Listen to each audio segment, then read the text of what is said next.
crianças, na nossa aula de Natureza e Sociedade, nós vamos relembrar o que foi estudado neste capítulo. Nós vamos finalizar o capítulo relembrando tudo o que foi estudado. E aí, vocês lembram qual foi o tema principal dos nossos estudos neste capítulo? Foi sobre os diferentes tipos de moradia.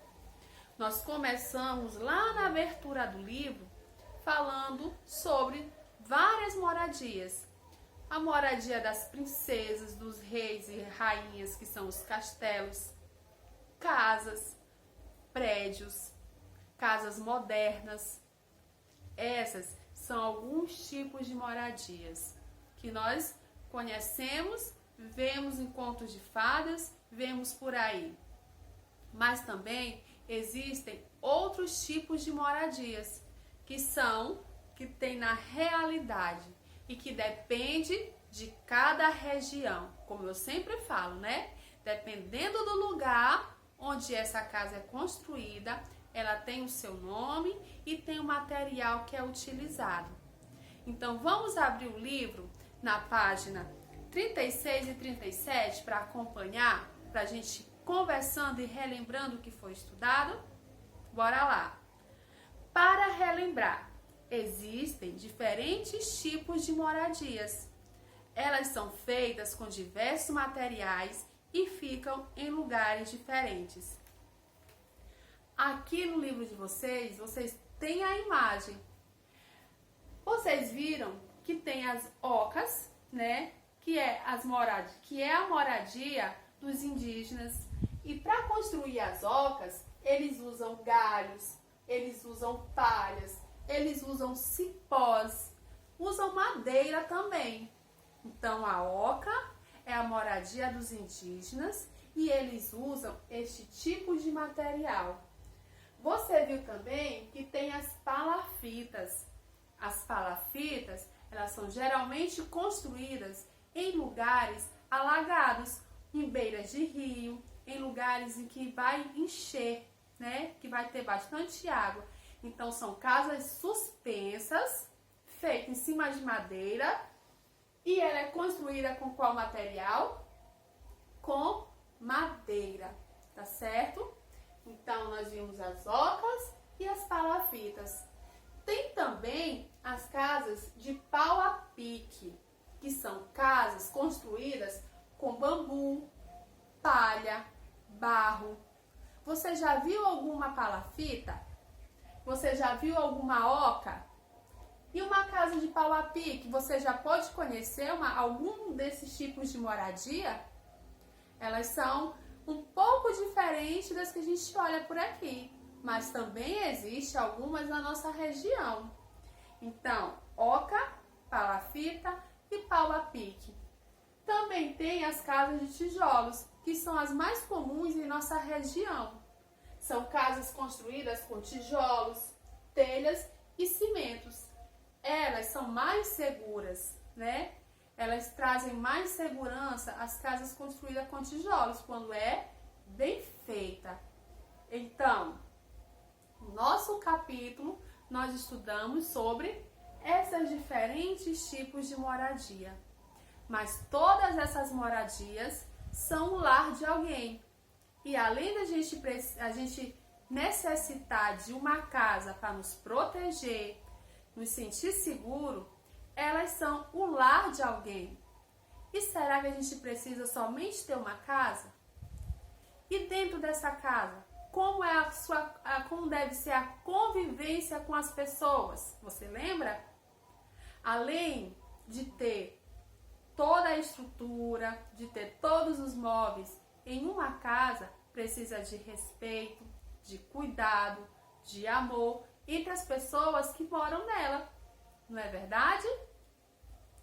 Então, todas as pessoas precisam de uma moradia que ofereça conforto, segurança e que seja próxima a lugares em que seus moradores possam se divertir. Então eu coloquei, são casas que nós também vimos que todas as pessoas precisam de casas que não ofereçam riscos. Casas em lugares seguros que tragam conforto, saúde e segurança. Todos os moradores também precisam de um lugar para se divertir, de uma área de lazer. Que lugares são esses? São os parques, são as praças, as áreas verdes, onde as pessoas vão encontrar com os amigos, vão conversar, andar de bicicleta, fazer alguma atividade física. Esses são os lugares onde é usado pelos moradores para se divertir, para o seu momento de lazer. Você também viu um pouco sobre as casas ecológicas, que são casas que utilizam recursos da natureza, utilizam com responsabilidade. São casas pensando em melhorar o meio ambiente. Utiliza a luz do sol, utiliza a água da chuva, serve para economizar energia, para reduzir o consumo de água, né, que vem do subsolo, que aí utilizando a água da chuva para lavar calçada, para fazer outras coisas, molhar plantas, nós estamos economizando a nossa água. E aí, o que mais você aprendeu neste capítulo? Diga aí, você aprendeu mais sobre algum outro tipo de casa?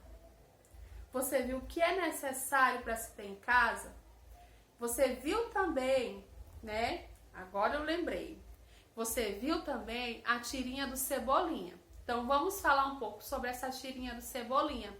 O Cebolinha queria ir para uma manifestação contra a poluição da natureza, né? Ele era contra a poluição da natureza. Mas o quarto dele estava uma bagunça. Então a mãe dele disse que achava ótimo que ele participasse dessa manifestação a favor da natureza. Mas ele tinha que começar arrumando o quarto dele. Então, antes da gente cuidar do planeta, a gente começa aonde? Dentro da nossa casa. Arrumando o nosso quarto, mantendo o ambiente da nossa casa limpo, organizando a cama, organizando o seu material, seus livros, seus brinquedos, ajudando a mamãe, não é verdade?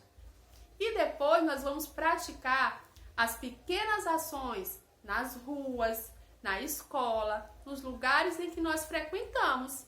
Se você não joga o papel de bombom no chão, você já está fazendo uma boa ação, já está tendo uma ótima atitude. Se você pega o seu papelzinho, joga no cesto, não é verdade? Isso aí você já está contribuindo com o planeta.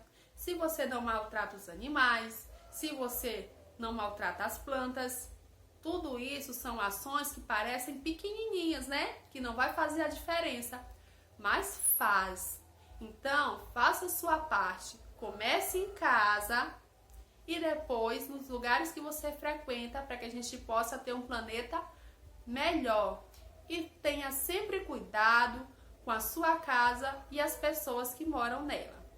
Então, esse foi o nosso assunto do nosso capítulo. Então, nós finalizamos hoje. Espero que vocês tenham compreendido, que vocês, quando conviver, quando tiverem essas vivências, vocês lembrem do que aprenderam. Quando vocês passarem um lugar, que forem viajar, olhar uma oca, uma palafita, uma casa de pau a pique, vocês lembrem, eu aprendi, aquela casa ali é uma palafita. Eu vi na aula que ela é construída com esse tipo de material. Que vocês possam ter absorvido, né, compreendido a aula e que vocês possam utilizar o que aprenderam na casa de vocês. Então, fico por aqui e até a próxima aula.